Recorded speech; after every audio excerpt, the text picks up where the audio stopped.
స్నేహితులారా, ఈ సమయాన్ని బట్టి దేవునికి వందనాలు తెలియజేస్తూ ప్రేమపూర్వకంగా మిమ్మల్ని అందరినీ వాక్య ధ్యానంలోనికి ఆహ్వానిస్తూ ఉన్నాను. రానున్న ఆదివారం కొరకు చర్చ్ ఆఫ్ సౌత్ ఇండియా పంచాంగము వారు మనకు అందించినటువంటి అంశము పాప బంధకముల నుండి విడుదల అనే అంశాన్ని మనకు అందించినటువంటి వారుగా ఉన్నారు. మన అనుదిన జీవితంలో కొన్ని ప్రముఖమైనటువంటి వస్తువులను మనతో కూడా ఉంచుకునేటటువంటి వారంగా ఉంటాం. అది చేతి గడియారం కానివ్వండి, సెల్ ఫోన్ కానివ్వండి, ఒక పెన్ను కానివ్వండి, ఒక ప్రత్యేకమైన ఉద్దేశములతో వీటిని మనము కలిగి ఉంటాం. రిస్ట్ వాచ్ అయితే అది సమయాన్ని మనకు తెలియజేయాలని, సెల్ ఫోన్ అయితే ఇతరులతో మాట్లాడడానికి, మెసేజ్ చేయడానికి, అనేక పనులకు ఒక ఉద్దేశమును అది మన పట్ల నెరవేర్చాలని, పెన్ అయినా కూడా అది ఒక పనిని, ఉద్దేశాన్ని మన జీవితంలో జరిగించాలని, ఆ ఉద్దేశం కొరకు వాటిని మనము కలిగి ఉంటాం. అయితే కొన్ని పర్యాయాలు ఆ ఉద్దేశాన్ని నెరవేర్చకుండా అవి పాడైపోయినటువంటివిగా, ఆ ఉద్దేశాన్ని నెరవేర్చనటువంటివిగా ఉంటవి. చేతి గడియారము పాడైపోయి సమయాన్ని చూపించకపోవచ్చు. మన సెల్ ఫోను పాడైపోయి ఇతరులతో మాట్లాడడానికి వీలు లేకుండా పోవచ్చు. పెన్ను రాయకుండా ఇబ్బంది పెట్టేటటువంటిదిగా ఉండవచ్చు. అలాంటి తరుణంలో మనం ఏం చేస్తామనంటే, వాటిని పారవేయకుండా రిపేర్ చేయడానికి, మంచి పని తిరిగి అవి తమ పనిలో మన ఉద్దేశాలను నెరవేర్చడానికి వాటిని సరిచేసుకునేటటువంటి వారంగా ఉంటాం. అయితే స్నేహితులారా, చూడండి, ఈ సృష్టి అంతటిని దేవుడు కలుగజేసినప్పుడు, ఈ సృష్టిలో ఒక్కొక్క వస్తువును ఆయన కలుగజేసినప్పుడు ఒక ప్రత్యేకమైన ఉద్దేశము నెరవేర్చాలని, తన కార్యములను బయలుపరచాలని, తన ఉద్దేశాలను అవి ముందుకు తీసుకొని వెళ్ళాలని ఈ సృష్టి అంతటిని దేవుడు కలుగజేసినటువంటి వాడుగా ఉన్నాడు. సూర్యుడు వెలుగునివ్వాలని, చంద్రుడు వెన్నెలనివ్వాలని, సూర్యచంద్ర నక్షత్రములు, భూమి, సముద్రము, నీటి వనరులు ఆయా ఉద్దేశములను నెరవేర్చాలని ఆయన నియమించినటువంటి దేవుడుగా ఉన్నాడు.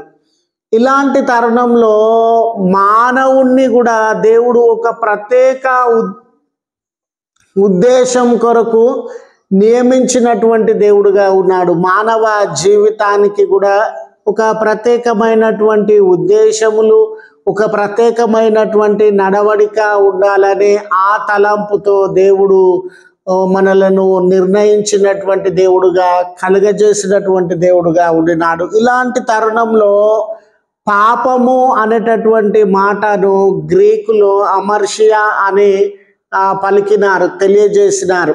దీని యొక్క అర్థం ఏంటనంటే missing the target, missing the way of work. అంటే పాపం అంటే ఏంటనంటే, ఏ ఉద్దేశం కొరకు మనము నియమించబడినామో, ఏ ఉద్దేశం కొరకు మనం పిలువబడినామో దానిని నెరవేర్చకపోవడమే పాపము.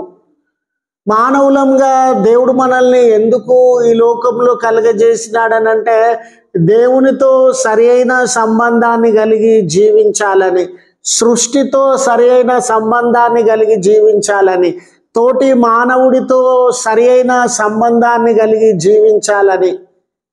వీటిలో అంటే దేవుడితో సరి అయిన సంబంధం లేకపోయినా, తోటి మానవుడితో సరి అయిన సంబంధం లేకపోయినా, సృష్టితో మన సరి అయిన సంబంధం లేకపోయినా, అంటే దేవునికి వ్యతిరేకంగా, సృష్టికి వ్యతిరేకంగా, తోటి మానవునికి వ్యతిరేకంగా జీవించగలిగిన మన ప్రవర్తననే, జీవిత విధానాన్నే మనము పాపముగా అర్థము చేసుకోవాలి. స్నేహితులారా, చాలామంది ఈ దినాన అయ్యో నేను వ్యభిచారం చేయలేదు, నేను ఒకరి సొత్తు దొంగిలించలేదు, ఒకరిని హత్య చేయలేదు కాబట్టి నేను పాపం చేయలేదు అని అనుకునేటటువంటి వారంగా ఉండవచ్చు. ఒక జైలుకు వెళ్ళాల్సినటువంటి, చట్టము ముందు హాజరు కావాల్సినటువంటి పెద్ద పొరపాటు నేనేం చేయలేదండి, నేను పాపిని కాదు అని మనం అనుకొని ఉండవచ్చు. కానీ స్నేహితులారా, ఆజ్ఞ అతిక్రమమే పాపమని లేఖనము తెలియజేస్తున్నటువంటి వేళ, దేవునికి వ్యతిరేకంగా, మన పొరుగు వారికి వ్యతిరేకంగా ఎన్నో విషయములను మనం జరిగించినటువంటి వారంగా ఉన్నాము. దేవుడు మనల్ని ఒక ప్రత్యేక ఉద్దేశంతో పిలిచినప్పుడు ఆ ఉద్దేశములను నెరవేర్చినటువంటి వారంగా ఉన్నాము. తల్లిదండ్రులుగా దేవుడు కొన్ని ఉద్దేశములను మనకిచ్చినాడు. భార్యాభర్తలముగా, పిల్లలముగా, స్టూడెంట్స్గా, విద్యార్థులముగా, సమాజంలో పౌరులంగా ఎన్నో ఉద్దేశాలు, బాధ్యతలు మనకి ఇవ్వబడినవి. వాటిని సరి అయిన రీతిగా నెరవేర్చకపోవడమే పాపము అనే విషయాన్ని మనము అర్థం చేసుకోవాలి. ఈ కోణంలో స్నేహితుల, మరి పాపము అంటే ఏమిటో మనం తెలుసుకున్నాము. మరి పాపం ఎవరిలో ఉంది? ఎవరు ఈ లోకంలో పాపులుగా జీవిస్తూ ఉన్నారు అని మనం తలపోసినట్లయితే, మానవులందరూ కూడా పాపంలో ఉండినటువంటి వారే. మానవులందరూ కూడా పాప జీవితాన్ని అనుభవిస్తున్నటువంటి వారే, అవలంబించుచున్నటువంటి వారే. చూడండి, సిన్సియర్గా మీ మనస్సాక్షిని, నా మనస్సాక్షిని మోసం చేయకుండా గడిచిన 24 గంటల మనం ఏం మాట్లాడినాము, దేన్ని చూసినాము, ఏ తీర్పులు తీర్చినాము అనే ఒక డాటాని మనము నిర్మించగలిగితే, 24 గంటల నుండి ఎవరితో ఏం మాట్లాడినాం, ఏం అబద్ధం ఆడినాం, ఎవరిని గురించి ఏం మాట్లాడినాం అని సిన్సియర్గా మన మనస్సాక్షిని మోసం చేయకుండా ఒక పేపర్ మీద మనం రాసినట్లయితే, మనము ఎదుటివారి పట్ల ఎంతగా తప్పిదము చేసినాం, దేవుని పట్ల ఎంతగా తప్పిదం చేసినాం, సృష్టి పట్ల ఎంత తప్పిదం చేసినాం అనే విషయాన్ని మనం అర్థం చేసుకోవచ్చు. నీ సొంత హస్తములతో నువ్వు రాసినటువంటి డాటానే మనము పాపం చేసినటువంటి వారమా కాదా అనే విషయాన్ని తెలియజేసి, నీ డాటా, నీ సొంత హస్తములతో రాసినటువంటి డాటానే నీ మీద మోపేటటువంటి నేరం ఏంటనంటే నువ్వు పాపివి అని. ఎందుకంటే 24 గంటల్లో ఎవరికి వ్యతిరేకంగా అబద్ధాన్ని, నిజము, మోసము, అవినీతి ఇవన్నీ మనము జరిగించినటువంటి వారంగా ఉండవచ్చు. అందుకే లేఖనము మరి రోమా పత్రిక 3వ అధ్యాయము 23వ వచనంలో కానీ, 6వ అధ్యాయము 23వ వచనంలో కానీ, అందరూ పాపం చేసి, ఏ తేడా లేదు, మానవులందరూ పాపం చేసినటువంటి వారుగా, ఈ పాప బంధకాలకి లోనైనటువంటి వారుగా, పాపంలోనే జీవించుచున్నటువంటి వారుగా ఉన్నారు అనే సత్యాన్ని తెలియజేస్తూ ఉంది. మరి పాపం వలన ఏం నష్టం కలుగుతుందండి? ఈ పాపం నుండి మనం ఎందుకు బయటకు రావాలా అని అంటే, స్నేహితులారా, పాపం చేయడం వలన మనము దేవుని నుండి దూరం అవుతాం, ఆధ్యాత్మికంగా పతనమైపోయేటటువంటి వారంగా ఉంటాం. ఆధ్యాత్మికంగా పతనమైతే ఏమవుతుందండి అని అంటే, స్నేహితులారా, ఈనాడు మనము అనుభవించుచు ఉన్నటువంటి అనేక సమస్యలకి పాపము కారణమై ఉండవచ్చు. చూడండి, మన తల్లిదండ్రులు దుఃఖపడడానికి కొన్నిసార్లు మన పాపం కారణమై ఉండవచ్చు. మన భార్య లేక భర్త దుఃఖపడడానికి మన పాపము కారణమై ఉండవచ్చు. మనం అనారోగ్యం అనుభవించడానికి పాపము కారణమై ఉండవచ్చు. మనము ఇతరుల జీవితాలలో కన్నీళ్లు తెప్పియడానికి, వాళ్ళు నష్టపోవడానికి, మోసపోవడానికి పాపం కారణమై ఉండవచ్చు. ఈనాడు సామాజిక అంశాలలో అవినీతి పెరిగిపోవడానికి, లంచం పెరిగిపోవడానికి, స్వార్థం పెరిగిపోవడానికి పాపము కారణమై ఉండవచ్చు.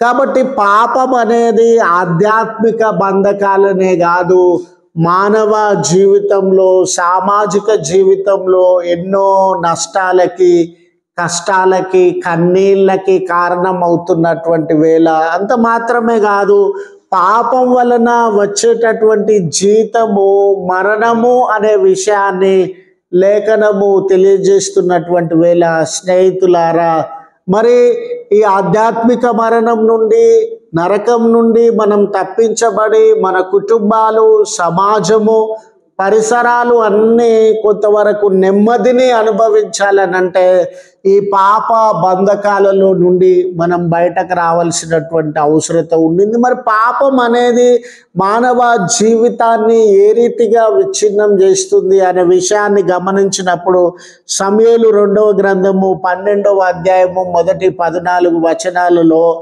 దావీదు జీవితాన్ని మనకు ఉదాహరణగా తెలియజేస్తూ ఉన్నారు.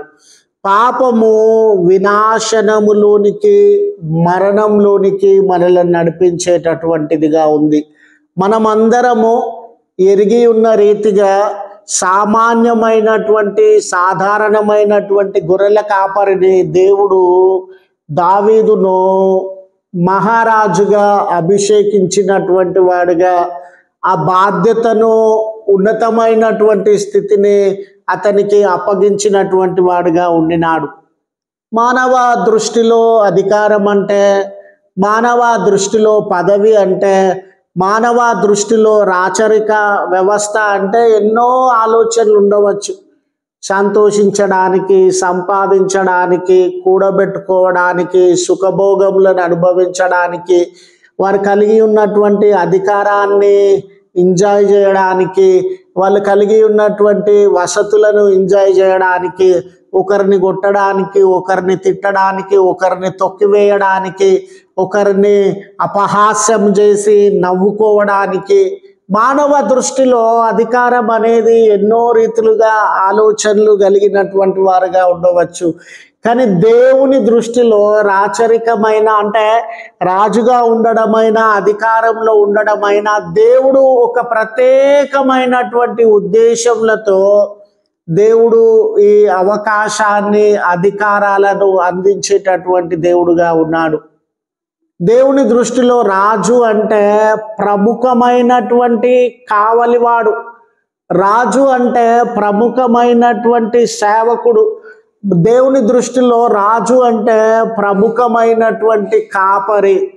రాజు ఆ హోదాని, అధికారాన్ని ఎంజాయ్ చేయాలని, అందరినీ కష్టపెట్టాలని, నష్టపెట్టాలని, అపహాస్యంగా హేళన చేయాలని దేవుడు ఆ వ్యవస్థను దావీదుకి ఇవ్వలేదు. కానీ ఒక తండ్రి పాత్రను పోషించుచు ఆ రాజ్యంలో ఉన్నటువంటి ప్రజలందరికీ కూడా ఒక కాపరిలాగా భద్రతనివ్వాలని, వారి కన్నీళ్లను తుడవాలని, ఆకలి దప్పుక విషయాలలో వారిని కాపాడాలని, ఆధ్యాత్మికంగా వారు అభివృద్ధి చెందడానికి, సామాజికంగా వారు అభివృద్ధి చెందడానికి, సంక్షేమం కలిగి జీవించడానికి నువ్వు ఒక తండ్రి పాత్రను పోషించాలి అన్న సంకల్పం కలిగి దావీదును పిలిచినటువంటి దేవుడుగా ఉన్నాడు. దావీదుకి దేవుడితో ఏ రకమైన సహవాసం కలిగి ఉండాలి, ప్రజలతో ఏ రకమైన సహవాసం కలిగి ఉండాలి, తన వనరులను ఏ రీతిగా ఎంతవరకు ఉపయోగించాలి, ఇవన్నీ ఆలోచనలను దేవుడు కలగజేసినటువంటి వాడుగా ఉన్నాడు. అయితే దావీదు దైవ నిర్ణయములకి, దైవ ఉద్దేశములకి వ్యతిరేకంగా ప్రవర్తించి తన అధికారాన్ని ఉపయోగించి, తనకున్నటువంటి బలాన్ని, తనకున్నటువంటి పరపతిని, పరిచయాలను సమస్తమును వినియోగించి ఒక స్త్రీ జీవితాన్ని అవమానపరిచినటువంటి వాడుగా, ఒక స్త్రీ కుటుంబాన్ని నాశనం చేసినటువంటి వాడుగా ఉండినాడు.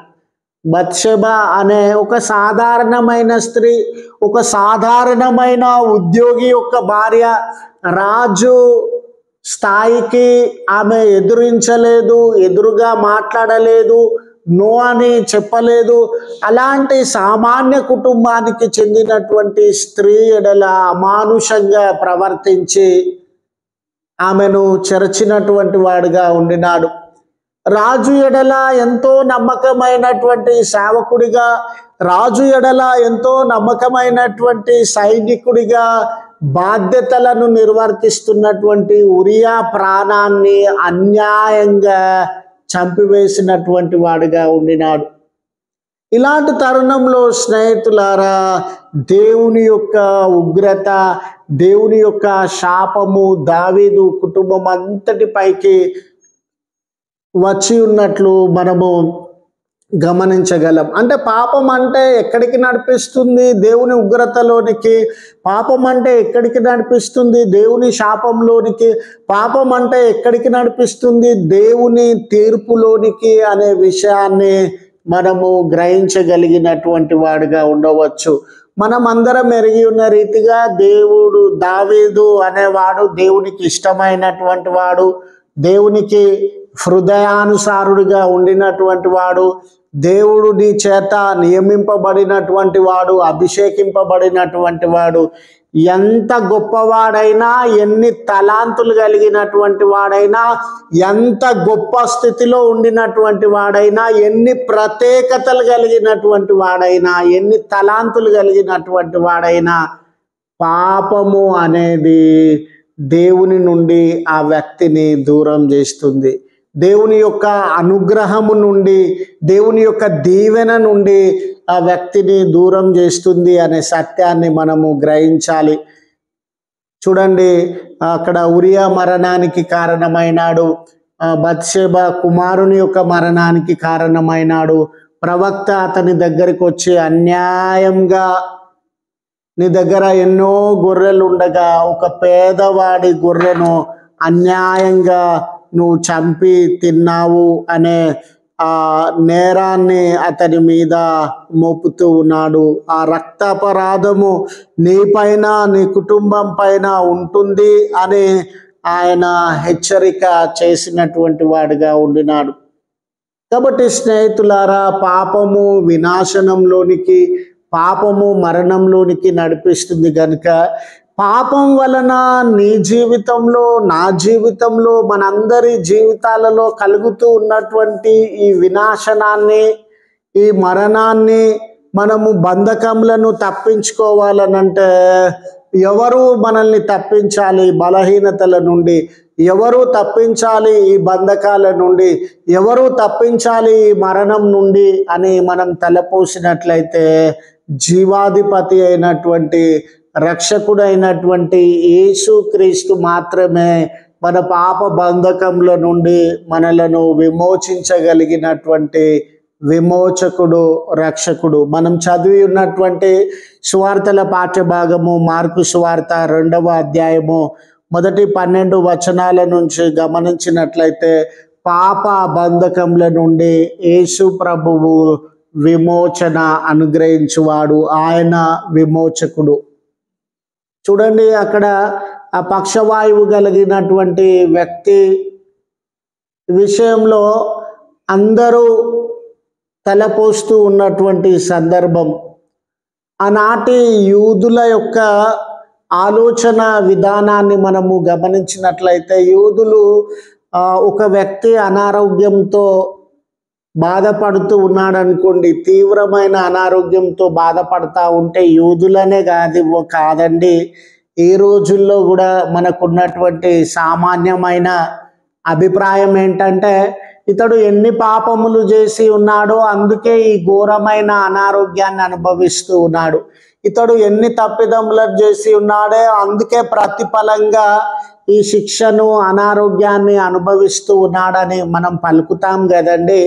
అదే ఆలోచన విధానాన్ని ఆనాటి యూదులు కలిగి ఉన్నారు. అంత మాత్రమే కాదు, మనలో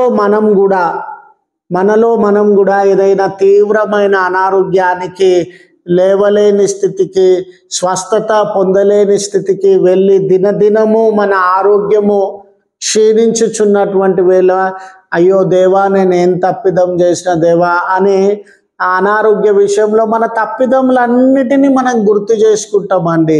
మన పొరపాట్లనన్నిటినీ మనం గుర్తు చేసుకుంటాం. నేను ఫలాని తప్పు చేసిన కాబట్టి అనారోగ్యం వచ్చిందా, ఫలాని నేరం చేసిన కాబట్టి నా పైకి అనారోగ్యం వచ్చిందా అని మనలో మనం కూడా కుమిలిపోయేటటువంటి వారంగా ఉంటాం.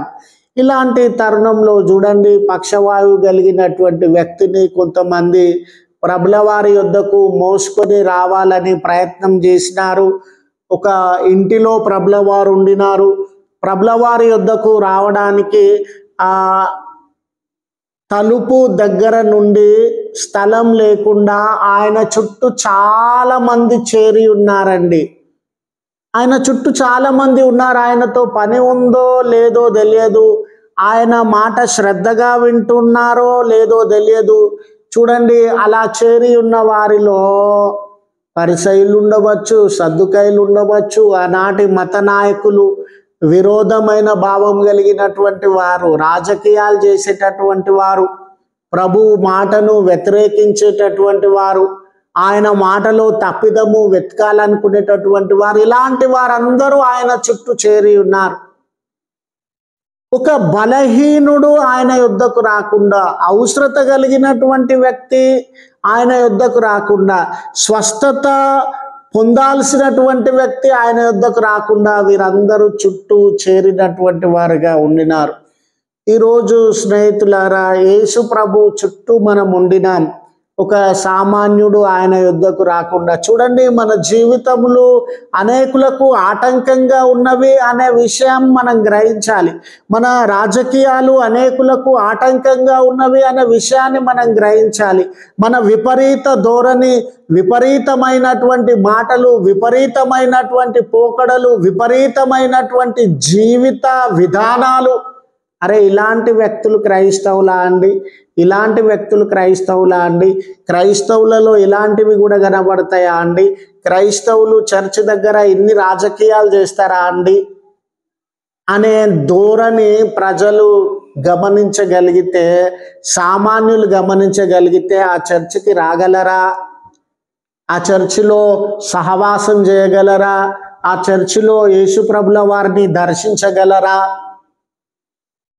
వారు తలుపు యొద్ద నుండి రాలేని పరిస్థితులు ఉన్నప్పుడు స్నేహితులారా, వారి ఇంటి పైకి ఎక్కి ఆ పైకప్పును ఓపెన్ చేసి ఆ పక్షవాయువు కలిగినటువంటి వ్యక్తిని ప్రభుల వారి యొద్దకు తీసుకొని వచ్చినారు. వాళ్ళ విశ్వాసం ఏ రీతిగానైనా ప్రభు యొద్దకు చేర్చాలనేటటువంటి మనసు. ప్రభువు ఆ పక్షవాయువు కలిగిన వ్యక్తిని చూడగానే నీ పాపములు క్షమింపబడి ఉన్నవని ఆ వ్యక్తితో పలుకుతూ ఉన్నాడు.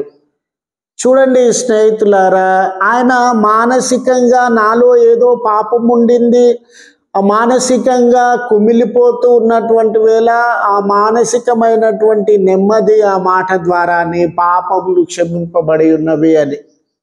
అదే రీతిగా అనేకులు ఆయనను ఏ పాపం చేయడం వలన ఈ అనారోగ్యానికి లోనైనాడో అని ఆయన మీద నేరము మోపుతున్నటువంటి వేళ అనేకులను బట్టి ప్రభుల వారు నీ పాపములు క్షమింపబడి ఉన్నవి అని పలుకుతున్నటువంటి మాట.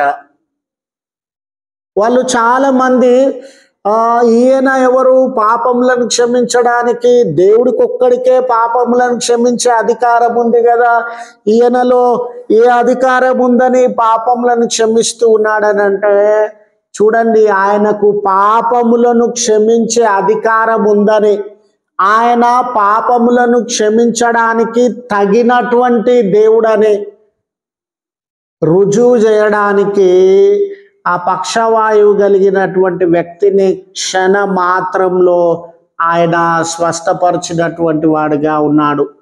ఆ స్వస్థపరచడం అనేటటువంటి శక్తి ఆయన మెస్సియాగా, మనిషి కుమారుడిగా రుజువు చేసి ఆయనలో ఉన్న ఆ శక్తి ఈయన పాపములను క్షమించడానికి అధికారం కలిగినటువంటి వాడు అనే సాక్ష్యము తెలియజేస్తూ ఉంది.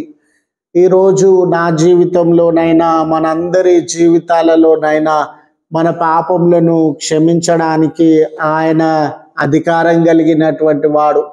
మన పాపములను క్షమించడానికి ఆయన కార్యము జరిగించగలిగినటువంటి దేవుడు.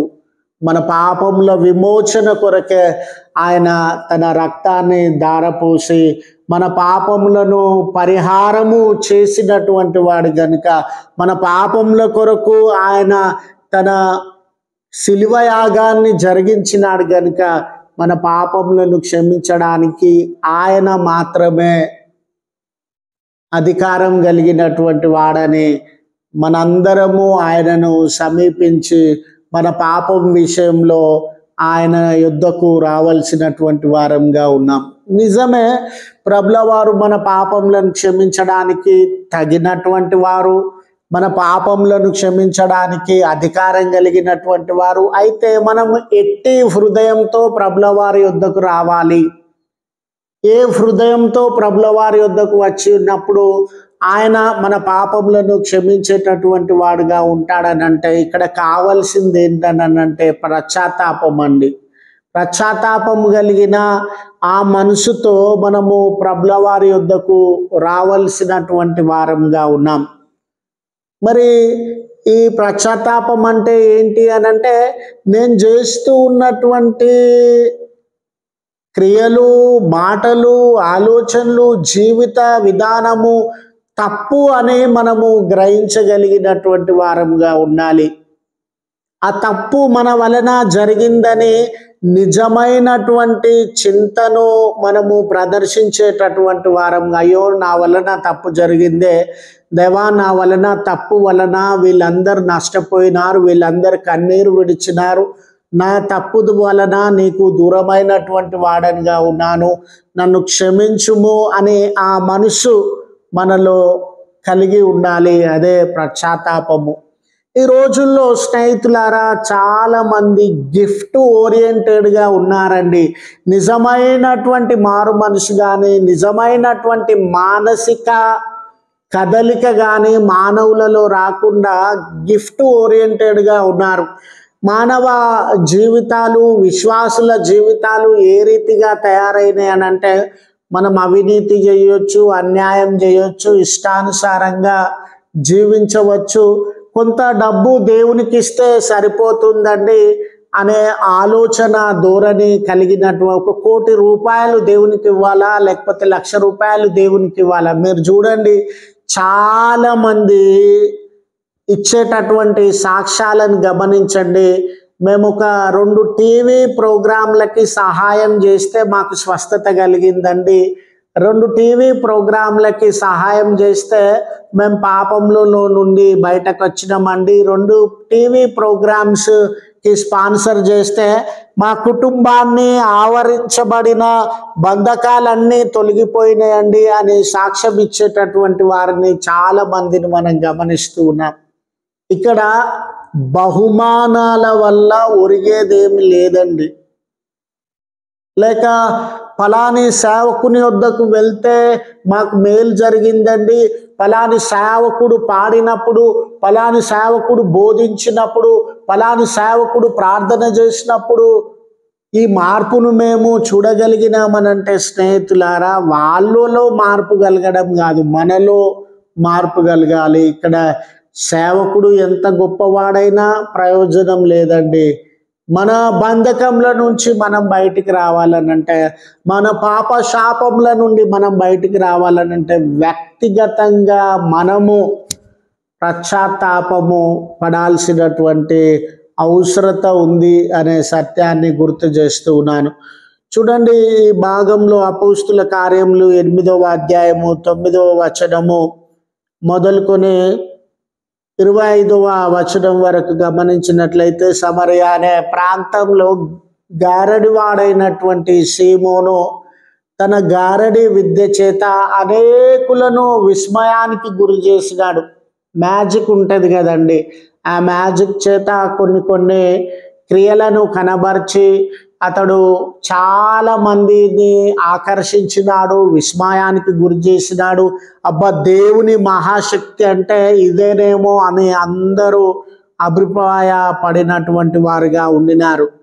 అలాంటి తరుణంలో పేతురు, యోహాను ఆ ప్రాంతంలోనికి వచ్చి సువార్త బోధించినప్పుడు అనేకులు దేవుని అందలి విశ్వాసం ఉంచినారు. ఆ గుంపులో సీమోను కూడా ఆ సమూహంలో దేవుని యొద్దకు వచ్చినటువంటి వాడుగా ఉండినాడు.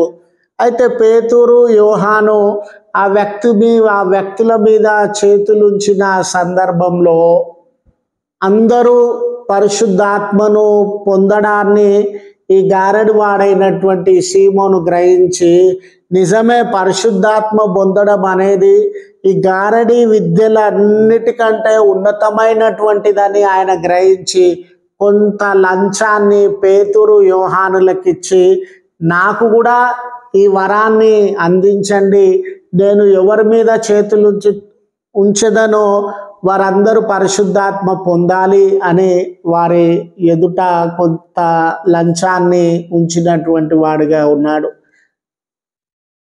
డబ్బు వలన దేవుని వరాన్ని కొనుక్కోవచ్చు, డబ్బు వలన దేవుని దయా కనికరములను కొనుక్కోవచ్చు, బహుమానాలు ఇస్తే సరిపోతుంది, టీవీ ప్రోగ్రాంలకి డబ్బు పంపితే సరిపోతుంది, ఇంకో ఫలాని సేవకుని దగ్గరికి వెళ్తే సరిపోతుంది అనే ఆ ధోరణిలో ఉన్న ఆ గారడి వాడైనటువంటి సీమోను సేవకుల చేత గద్దింపబడినటువంటి వాడిగా ఉన్నాడు. అయ్యా చూడండి అతన్ని గద్దించినటువంటి విధానం. నీ దుష్ట మనసు, నీ దుష్ట హృదయం, దేవుని వరాన్ని డబ్బుతో నువ్వు కొనలేవు. ఈరోజు క్షమాపణనైనా మరొక దానినైనా పాప బంధకముల నుండి విడుదలనైనా మనము డబ్బుతో కొనలేం. మనం వ్యక్తిగతంగా పశ్చాత్తాపపడాల్సినటువంటి అవసరత ఉండింది. ఇదే సంఘటనను మరి తర్వాత కాలంలో కేథోలిక్ సంఘము, ఆదిమ సంఘము మరి క్రీస్తు శకము 481 సంవత్సరంలో చాల్సిడోనియన్ సభలో కేథలిక్ 1604 అనే కానూన్ ఒక చట్టాన్ని తీసుకొని వచ్చిందండి. ఆ చట్టం పేరు ఏంటంటే సైమనికల్ ట్రాన్సాక్షన్స్. అంటే సీమోను, గారడివాడైన సీమోను లాగా లంచాలకి ఏ రకమైనటువంటి ఆత్మీయ వరాలను అమ్మకూడదు, దైవ సంబంధమైనటువంటి విషయాలను అమ్మకూడదు అని వారు నిర్ణయము గావించినారు. చూడండి స్నేహితులారా, మన జీవితంలో మన పాపముల విషయంలో మనము పశ్చాత్తాపము పొందకుండా ఈ లోకంలో అయ్యో దేవుడు మమ్మల్ని దీవించినాడండి, ఫలాని వస్తువు కలిగి ఉన్నాం, ఫలానా ఆస్తి కలిగి ఉన్నాం, ఫలాని చోట విజయాన్ని సాధించినాం, ఫలాని విషయంలో గొప్పవారముగా మిగిలిపోయినాం అని ఎన్ని దీవెనలను గురించి చెప్పినా, ఎన్ని గొప్ప విషయాలను గురించి చెప్పినా, ఎన్ని విజయాలను గురించి మనం నెమరు వేసుకున్నా మన జీవితంలో పశ్చాత్తాపం అనేది లేకపోతే స్నేహితులారా, దేవుని కృప మనం అనుభవించలేము. ఈ పాప బంధకముల నుండి మనము బయట పడలేం గనుక ఈ సందర్భంలో పాపం అనేది మనల్ని వినాశనంలోనికి, మరణంలోనికి నడిపిస్తుంది. ఆ పాప బంధకముల నుండి యేసు ప్రభుల వారు మాత్రమే మనలను విమోచించగలరు. ఆ విమోచన మనం అనుభవించాలనంటే మనము తగ్గించుకొని పశ్చాత్తాపంతో ఆయనను సమీపించాలని గుర్తు చేస్తూ ఈ మాటలను ముగిస్తున్నాను. ప్రార్థించుదము. కృపగల తండ్రి, ప్రేమగల మా రక్షక, నీ పరిశుద్ధ ఉన్నతమైన నామమునకు వందనాలయ్యా.